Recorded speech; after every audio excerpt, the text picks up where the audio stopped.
Sabe por que os pregadores leem a Bíblia antes de pregarem? Não é porque é tradição. É porque a gente aprendeu no seminário o seguinte: lê a Bíblia bem lida. Porque se o seu sermão for uma droga, a Bíblia nunca é. Então a gente tem a chance da Bíblia. Então vamos abrir a Bíblia.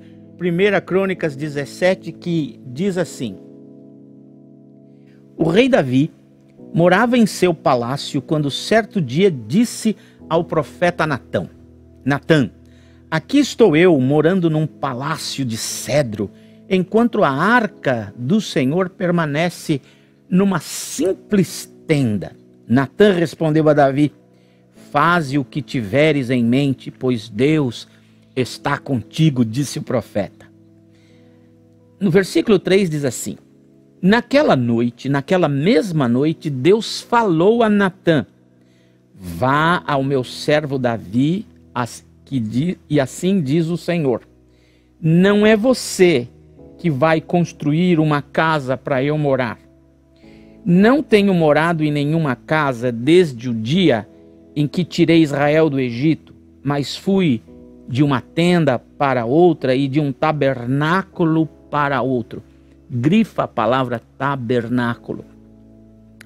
Versículo 6. Por onde tenho acompanhado todo Israel, alguma vez perguntei a algum líder deles que mandei pastorear o meu povo: Por que você não me construiu um templo de cedro?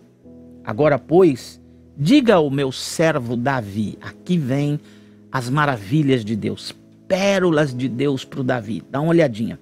Versículo 7. Agora, pois, diga ao meu servo Davi: Assim diz o Senhor dos exércitos: Eu o tirei das pastagens onde você cuidava dos rebanhos, para ser soberano sobre Israel, meu povo. Sempre estive com você por onde você andou e eliminei todos os seus inimigos. Agora o farei tão famoso quanto os homens mais importantes da terra. Providenciarei um lugar para Israel, o meu povo, e os plantarei lá, para que tenham o seu próprio lar e não mais sejam incomodados. Povos ímpios não mais os oprimirão, como fizeram no início e têm feito desde a época em que nomeei juízes sobre Israel, meu povo. Também subjugarei todos os seus inimigos. Saiba também que eu, o Senhor, estabelecerei uma dinastia. Quando a sua vida chegar ao fim e você se juntar aos seus antepassados, escolherei um dos seus filhos para sucedê-lo e o estabelecerei reino dele. É ele que vai construir um templo para mim e eu firmarei o trono dele para sempre. Eu serei seu pai, ele será meu filho. Nunca retirarei dele o meu amor, como retirei de Saul. Eu o farei líder do meu povo e do meu reino para sempre. Seu reinado será estabelecido para sempre. Natã transmitiu a Davi tudo o que o Senhor lhe tinha falado e revelado. Agora, olha a resposta do Davi. Então o rei Davi entrou no tabernáculo, assentou-se diante do Senhor e orou: Quem sou eu, ó Senhor Deus, e o que é a minha família para que me trouxesses a este ponto? E como se isso não bastasse para ti, ó Deus, tu falaste sobre o futuro da família deste teu servo. Tens me tratado como um homem de grande importância, Senhor Deus. O que mais Davi poderá dizer-te por honrares o teu servo? Tu conheces o teu servo, ó Senhor, por amor do teu servo e de acordo com a tua bondade, realizaste esse feito grandioso e tornaste conhecida todas as grandes promessas. Não há ninguém como tu, ó Senhor, não há outro Deus além de ti, conforme tudo o que sabemos. E quem é como Israel, teu povo, a única nação da terra que tu, ó Deus, resgatastes para ti mesmo, e assim tomaste o teu nome, tornaste o teu nome famoso. realizando grandes e impressionantes maravilhas ao expulsar nações de diante do povo que libertaste do Egito. Tu fizeste de Israel o teu povo especial para sempre, e tu, ó Senhor, se tornaste o seu Deus. Agora, Senhor, que a promessa que fizeste a respeito do teu servo e da tua descendência se confirme para sempre.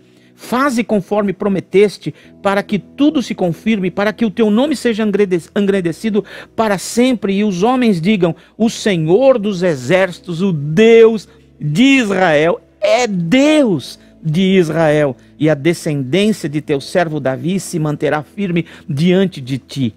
Tu, meu Deus, revelaste ao teu servo que formarás uma dinastia para ele. Por isso o teu servo achou coragem para orar a ti. Ó Senhor, tu és Deus, tu fizeste esta boa promessa ao teu servo. Agora, por tua bondade, abençoa a família de teu servo, para que ela continue para sempre na tua presença, pois o que tu, Senhor, abençoas, abençoado está para sempre. Vamos orar mais uma vez? Feche os seus olhos, por favor.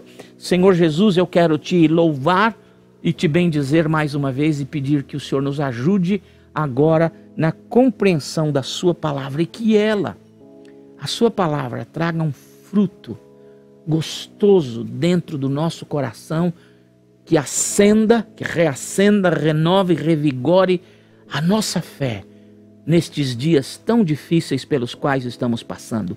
Nos abençoe, te pedimos em nome de Jesus. Amém e amém. Amados e amadas, neste trecho da Bíblia não está havendo nenhuma crise grande. O rei Davi resgatou a Arca da Aliança e trouxe para casa. E ele construiu uma tenda onde guardou a Arca da Aliança. Mais do que isso, Davi estabeleceu os levitas, os adoradores, os sacerdotes que iam apresentar os sacrifícios do povo ao Senhor. Inclusive os porteiros foram estabelecidos, cada qual no seu portão, vários deles, tomando conta de todas as coisas, para que tudo fosse bonito, bem feito, organizado. Mas num determinado momento, Davi, no seu palácio, está conversando com o profeta Natã. E ele diz para o Natã: ô Natã, eu moro num palácio de cedro, ou seja, de madeira boa, um lugar bonito, rico, bom, forte, vigoroso.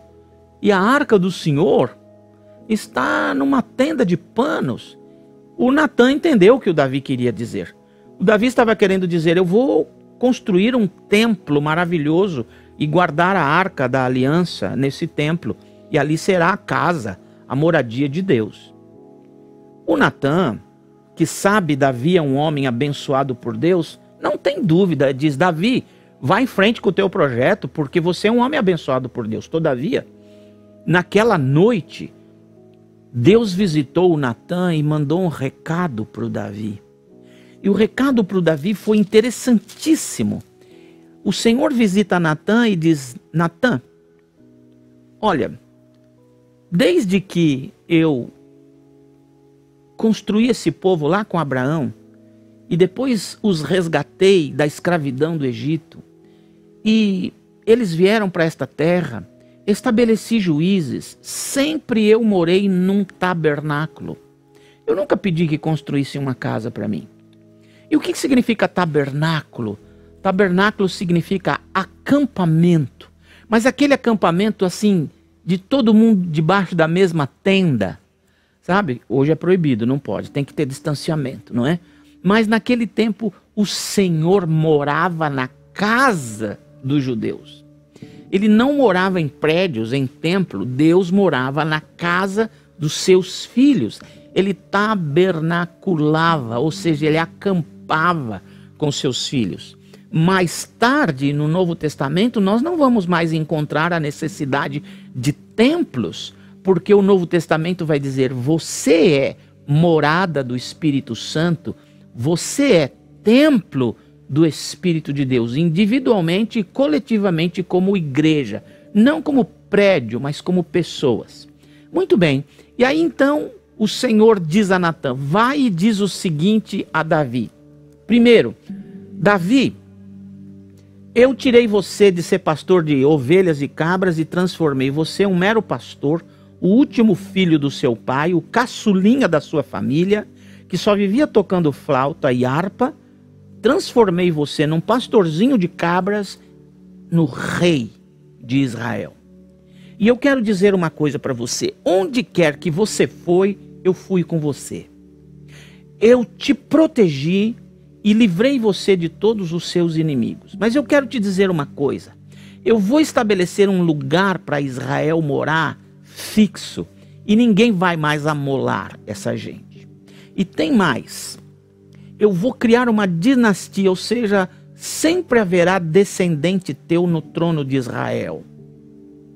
E o próximo rei, assim que você morrer, porque Deus mandou dizer para Davi, você vai morrer. Em algum tempo, vai chegar o tempo de você morrer. E quando você morrer, um filho teu vai te suceder e este vai construir um templo. Tá bom? Eu queria te dizer estas coisas para você. Mas nunca vai faltar descendente teu na dinastia de reis de Israel. E o último grande descendente de Davi simplesmente é Jesus de Nazaré. Portanto, ele é rei de Israel, não só de Israel físico, de Israel cultura, de Israel povo, mas dos filhos de Deus que se tornaram Israel de Deus ao crerem no Senhor Jesus Cristo. Ele é o nosso rei eterno. Deus cumpriu a palavra para Davi. Muito bem. Nesse trecho da Bíblia, Davi vai orar, e na oração dele, ele reconhece que ele é nada e que tudo que Deus fez de graça. Ele reconhece que não há Deus igual o Deus de Israel, extremo, absolutamente poderoso, e termina fazendo uma oração dizendo, então abençoa o teu servo, porque o que Deus abençoa, abençoado é para sempre. Nesse trecho da Bíblia, eu encontro 7 pérolas de Deus para Davi, que serve para cada um de nós, porquanto somos também o Israel de Deus. Vamos ver estas 7 pérolas. Vamos lá? Primeira, promoção. Olha o que Deus fez com Davi. Você era um pastorzinho de cabras, de ovelhas aí, no meio do deserto, e eu transformei você, de alguém que cuidava de cabras, em rei. Eu promovi você. Eu tirei você do estágio onde você estava e te levei para o mais alto posto da nação israelita. Fui eu. Davi, se não tivesse sido eu, você continuaria lá onde você estava. Fui eu que fiz isso na sua vida. E Deus continua fazendo na nossa vida. Eu vou dizer para você quem sou eu. Eu vivi até os meus 20 e poucos anos como alguém que nunca creu em Deus. Eu vivi no meio de bandidos, eu vivi no meio de coisas feias, eu fiz muita coisa errada, eu não gostava de estudar, eu não gostava dos meus pais.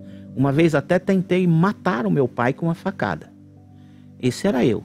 Mas um dia eu conheci o Senhor Jesus Cristo e Ele transformou a vida de um Zé Mané, de um Zé à esquerda, de um zero à esquerda, de um delinquente em alguém que pôde se converter, estudar, se diplomar, tirar 2 universidades, fazer um doutorado, mas muito mais do que isso, me casar e ter uma família maravilhosa. Deus sempre promove pessoas. Só que não pense que a promoção no reino de Deus é sempre igual às promoções lá fora. Como são as promoções lá fora? Vamos supor que você vai trabalhar numa empresa. Você começa como atendente, depois você passa a ser vendedor, depois você passa a ser gerente, depois você passa a ser gerente geral, depois você passa a ser 5º diretor, depois você sobe, é o 1º diretor, depois você vai para a diretoria executiva e você vai se tornar um CEO e vai ficar lá em cima. Como que é a promoção lá fora, no mundo? De baixo para cima.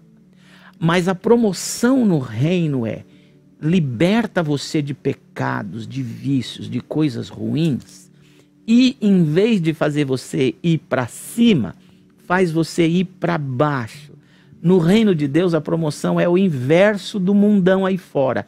No reino de Deus, a promoção é o inverso das igrejas, que começa como visitante, aceita Jesus, se batiza, aí se torna voluntário, obreiro, diácono, evangelista, pastor, bispo, apóstolo, daqui a pouco é semideus. Isso é aí na religião, mas no reino de Deus a promoção é diferente. Vou te dar o exemplo do apóstolo Paulo. O apóstolo Paulo, quando ele se converteu, ele se autoproclamou apóstolo. E ele dizia, eu sou apóstolo igual qualquer um dos apóstolos. Eu sou da mesma categoria que qualquer apóstolo. No meio da vida cristã dele, ele disse, eu sou o menor dos apóstolos. E no final da vida cristã dele, ele disse, eu sou o maior dos pecadores. Sabe por quê? Porque no reino de Deus, quanto mais a gente cresce na presença de Deus, mais a gente tem noção de que a gente não é nada. É a graça dele que faz tudo da nossa vida. O Davi teve essa consciência lá no final, nós vamos conversar sobre isso. Eu sou ninguém. Se eu sou alguma coisa, alguém na vida, foi porque o Senhor o fez. Promoção. Deus tem promovido você. Olha como você era e o que Deus tem feito na sua vida. Ah, eu não estou falando só de questões financeiras, de que você perdeu a empresa, perdeu o dinheiro e nós estamos na pandemia e está caindo. Deus promove seus filhos. A Bíblia Sagrada diz que nunca um justo ficou desamparado pelo Senhor. E se nesta vida nada acontecer, eu garanto para você, na vida eterna, você tem nova cidade, novo céu, nova comida, novo sol, nova roupa, novo nome, novo tudo na glória. Você é promovido para a vida eterna. Promoção. Segundo, a proteção. Melhor, presença. Ele diz assim, onde quer que você foi, eu fui com você. Deus está conosco. Quando Jesus estava para nascer, o anjo disse para Maria, o nome dele será Emanuel, Deus conosco. Deus está conosco. Onde quer que você vá, qualquer rua que você ande, qualquer cômodo de sua casa que você frequente ultimamente, qualquer lugar que você vá, Deus está com você. Deus nunca abandona você. Você nunca está sozinho. Lembra aquela velha ilustração, mas tão cheia de verdade, que um sujeito tem um sonho que ele está andando na praia e ele olha para trás e vê as marcas dos pés dele na areia e de repente Jesus faz companhia com ele e ele fala, Jesus, o senhor está aqui comigo? Ele falou, estou aqui do seu lado. Olha para trás e havia então 2 pares de marcas de pés na praia. E de repente o céu fica toldado, os trovões aparecem, o vento sopra forte, o mar se revolta e ele apavorado quer saber se Jesus ainda está com ele, olha para trás e só vê a marca de 2 pés caminhando. Então ele desesperado grita, Senhor, o Senhor me abandonou na tempestade? E Jesus sussurra no ouvido dele, não filho, eu estou te carregando no colo. Deus nunca nos abandona. Lembra o Salmo?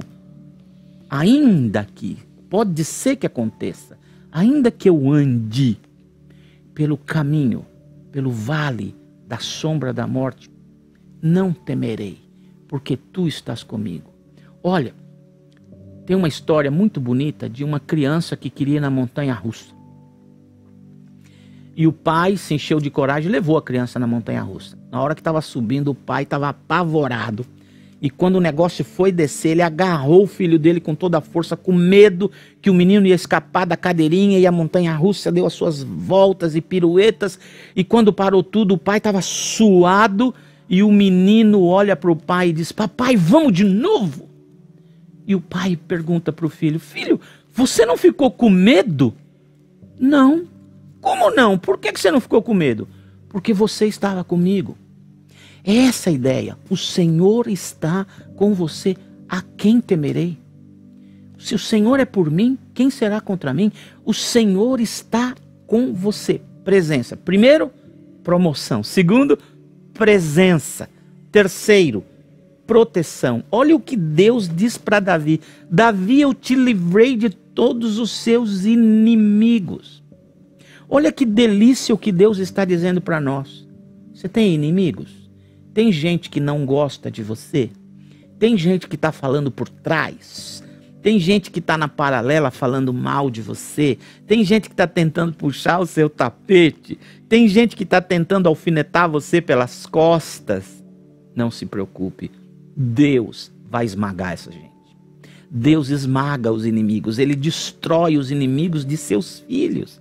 Sabe, no Salmo 23 tem uma passagem maravilhosa que diz assim: prepararei para você uma mesa diante dos seus inimigos e o seu cálice transborda.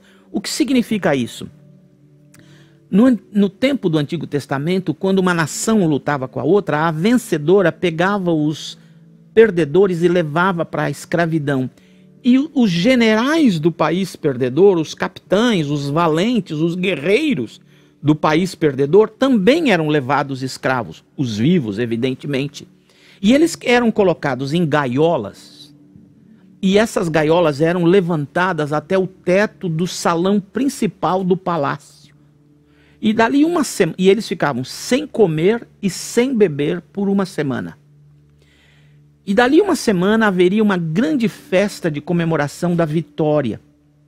E enquanto eles estavam na gaiola, lá em cima, embaixo os empregados estavam arrumando o salão, enfeitando, decorando, arrumando as mesas, colocando toalhas, as taças de metal, de vinho que se usava naquele tempo, os odres de vinhos estavam entrando, as frutas e de repente as carnes assadas estavam entrando, porco, javali, sei lá mais o que, frango, e a mesa estava sendo colocada. De repente entram os generais vencedores com as suas túnicas de festa, com aquelas mangas enormes, com aqueles elmos bonitos, e então entra o rei. Quando o rei entra, ele manda os empregados trazerem um odre de vinho. Os generais levantam a taça na frente do rei e as gaiolas são abaixadas. Então o rei olha para aqueles derrotados que tentaram contra os generais dele e diz: vocês tentaram contra os meus generais, eles são meus. E aí o rei pega o odre de vinho e ele mesmo começa a encher as taças de vinho dos generais, de maneira que ela vai enchendo, começa a transbordar, cair pelas mangas das túnicas de festa dos soldados, até cair no chão. Você pode imaginar a tortura que isso era para quem estava uma semana sem comer e beber? O cheiro da comida e o vinho sendo derramado e eles morrendo de sede. Sabe por que o Salmo 23 diz isso? Para você não brigar com ninguém. Ao contrário, o Senhor Jesus disse: ora pelos seus inimigos, abençoe os seus inimigos, porque quando eles caírem nas mãos do Senhor, a coisa vai ser brava. O que o Senhor está dizendo para Davi serve para você. Eu protejo você. Você não precisa brigar com ninguém. Nenhuma briga tua é tua mais, é minha, diz o Senhor. Então, não tenha medo do inimigo invisível de um vírus, do inimigo invisível de uma teoria de conspiração, do inimigo visível de um vizinho que é chato, de alguém que quer tirar a sua vez em alguma coisa, de alguém que está maltratando você, falando mal de você, machucando você. Não esquente a cabeça. Ao contrário, apresente essa pessoa diante de Deus e peça que o Senhor o perdoe e a perdoe, porque Deus cuida dos nossos inimigos. Promoção, presença, proteção. Mas tem mais uma coisa: provisão. Antes de continuar, eu quero dizer para você que eu vou fazer tudo com P. Essa é uma homenagem a um membro de minha igreja chamado Paulo, que ele é palmeirense. Então, como ele não tem nenhuma alegria, eu preparei um sermão tudo com P para alegar o meu amigo Paulo, tá bom? Então o próximo P é provisão. Olha, promoção, presença, proteção e agora provisão. O que o Senhor está dizendo para Davi pela boca de Natã? Eu prepararei uma casa para o meu povo. Deus está dizendo, eu sei do que você está passando, agora está difícil, né? Mas você tem uma casa. Eu vou preparar um lugar onde você nunca mais será abalado. Pode ser aqui neste mundo, mas pode ser no novo céu e na nova terra, onde viveremos com o Senhor para sempre na nossa nova cidade.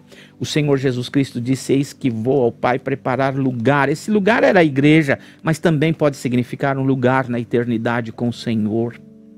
O Senhor vai prover. O que é que está te faltando? Creia, o Senhor vai prover de uma maneira ou de outra, agora ou daqui a pouco, milagrosamente ou usando alguém, Deus vai prover, porque Ele tem saídas inesperadas, inéditas, para abençoar seu povo. Lá no deserto, saiu água da pedra. Deus faz as coisas acontecer quando Ele quer, Ele pode suprir toda a vossa necessidade. Deus vai prover para o seu povo. Não tenha medo, Deus vai prover. Eu vou contar uma história para você, dessas que são verdadeiramente verídicas. No começo da minha vida de casado, a gente estava numa pindaíba, mas muito grande. Já tinha chegado a nossa primeira filha, ela tinha meses de idade. E eu tinha perdido o emprego. Estava trabalhando numa igreja como voluntário e de vez em quando ganhava uma coisinha aqui, outra ali. E um dia minha esposa disse, meu bem, você viu o pote de arroz? A gente tinha uns potes coloridos que ficavam em cima dos armários. Um era de açúcar, outro era de feijão, outro era de arroz, outro era de farinha. Era assim antigamente. Não sei como é agora. Agora é pantry, né? E nós tínhamos isso. E minha esposa disse, meu bem, quanto tempo faz nós não vamos no supermercado? Eu falei, uns 3 meses. Ela disse, até hoje não faltou comida para Camila, que era a nossa primeira filhinha. Até hoje não faltou fraldas para nossa filha. E você olhou o pote de arroz? Eu falei, não. Ela falou, não abaixou. E eu fiz comida todos os dias. Foi um milagre na nossa vida, nós presenciamos isso. Uma vez uma viúva, num tempo de seca em Israel, recebe a visita do profeta. Deus diz para o profeta, vai naquela viúva e pede para ela fazer uma comida para você. Ele foi. Aquela viúva disse, olha, eu tenho um pouco de farinha, um pouco de azeite, eu ia fazer um bolo e dar para o meu filho comer e depois disso esperarmos a morte. Mas se Deus falou que é para eu dar para você, eu vou dar para você. E outra, a gente está cheio de dívidas, que o meu marido morreu e a coisa está muito ruim. O profeta disse, você tem um pouco de azeite? Tenho. Então junta todas as vasilhas que você tem na sua casa. Ela disse, já juntei. Ele disse, então vai pela vizinhança e pede vasilhas emprestadas. O filho dela correu pela vizinhança pedindo vasilhas emprestadas. Então ele disse, mamãe, não tem mais nenhuma vasilha disponível na vizinhança. Todas que foram possíveis estão em casa. O profeta disse, então agora entra, fecha a porta atrás de você e vira o pote de azeite nas vasilhas. E diz a Bíblia que enquanto ela ia virando nas vasilhas, as vasilhas iam enchendo de azeite. Todas. Quando a última vasilha foi cheia, acabou de sair azeite do pote. Então ela veio espantada diante do profeta e disse, todas as vasilhas estão cheias.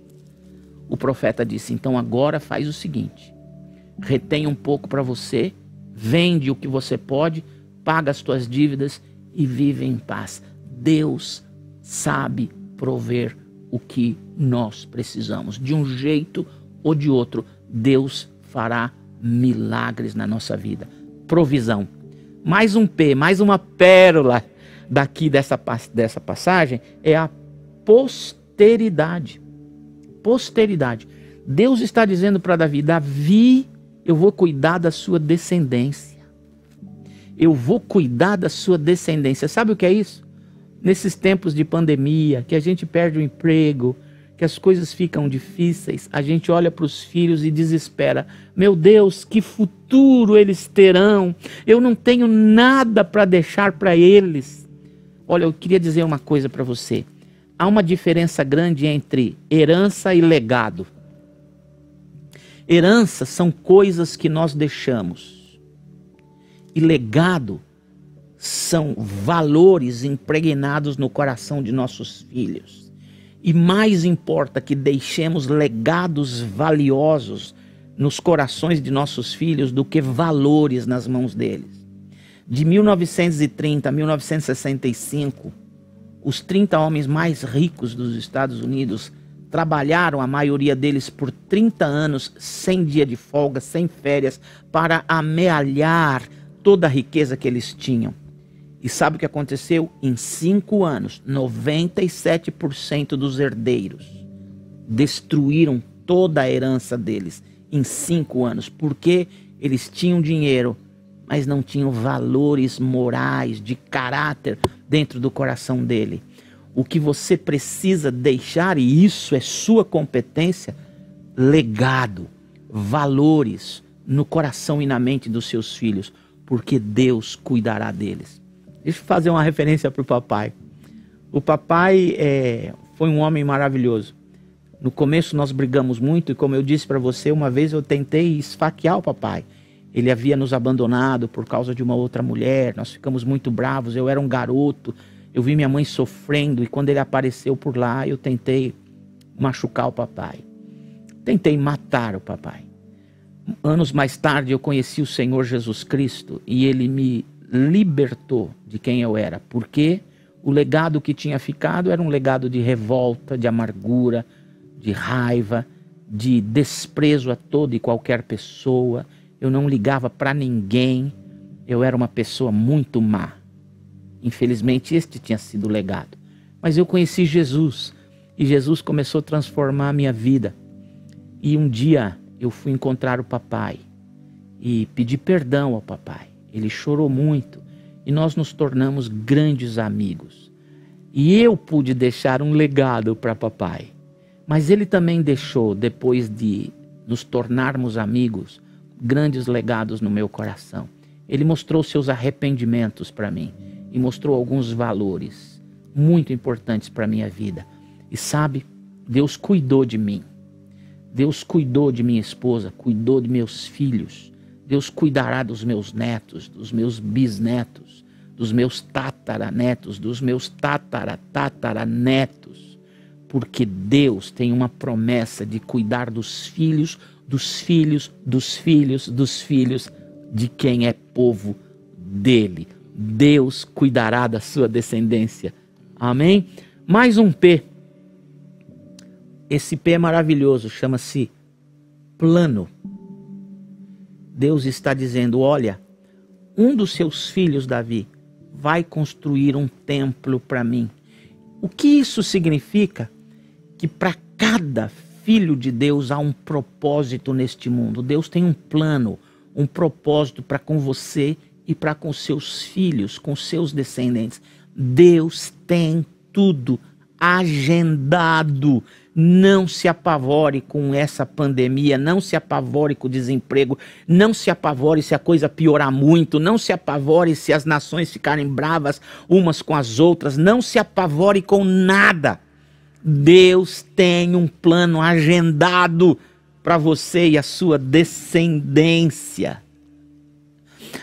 Isaías, ele fala para o Isaías, quando você ainda estava no ventre da sua mãe, eu te separei como profeta às nações.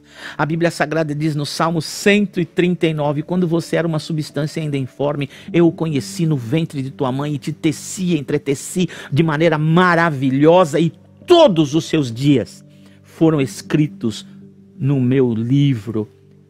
Deus tem um plano para você e para os seus filhos, fica em paz. Não tenha medo do que o mundo possa fazer ou tentar assustar você. Deus tem você e a sua casa agendados no plano eterno dele. Tenha paz. Amém? Último P é o P da resposta que o Davi dá. O Davi vai dizer, Deus, quem sou eu? Eu não sou nada, eu sou um zero à esquerda, eu não tenho valor nenhum, nem eu e nem minha casa, e você fez tudo isso comigo. Qual é o P? Chama-se presente. Davi tinha uma noção clara de que tudo que ele era, tudo que ele tinha, tudo que ele significava para a sua nação era uma ação da graça divina.